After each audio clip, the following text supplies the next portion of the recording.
قبل از این که فتنه ایجاد بشه من خاطرم هست به خیلی از لیدرها میگفتم موج اهانت به مقام معظم رهبری در دانشگاه ها داره روز به روز بیشتر میشه. دقیقاً 1 سال قبل از فتنه گفتن آقا خود آقا گفته اگه کسی به من اهانت کرد کاریش نداشته باشید. گفتم بابا آقا که باید اینو بگه. آغاز پیغمبر داشت میرفت، امیرالمومنین دنبال پیغمبر بود، نوجوانی بود امیرالمومنین، شروع کردن سنگ زدن به پیغمبر اکرم. بچه‌ها مشرکین تحریکشون کرده بودن این پیغمبر رو بزنید. آقا رسول الله رو سنگ میزدن. خب پیغمبر برمیگشت مثلا سنگو میزد به بچه‌ها یا دعواشون میکرد؟ نه. امیرالمومنین از راه رسید، سنگ‌ها رو برمیداشت، رد الحجر من حیث جا. هر کسی سنگی پرتاب کرده بود که به رسول الله میخورد، در روایت داره امیرالمومنین سنگو برمیداشت به خودش میزد.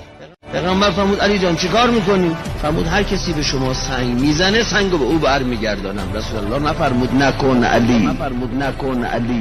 علی باید وظیفه‌شو انجام بده. ما موظف بودیم از این حریم دفاع بکنیم. وقتی اینها تونستن تو فضای دانشگاهی یعنی جوانان یه حرمت شکنی بکنن به مقام معظم رهبری و اتفاقی نیفته، قاطبه لیدرهای ارزشی و انقلابی بگن امروز روز دفاع از آقا نیست، فعلا ما موضعمون تضعیف میشه بخوایم توی این قصه وارد بشیم.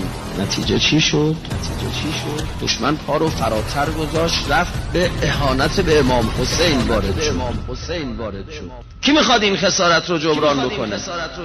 مقام معظم رهبری فرمود جریان فتنه نظام رو برد لبه پرتگاه سقوط و سراشیبی.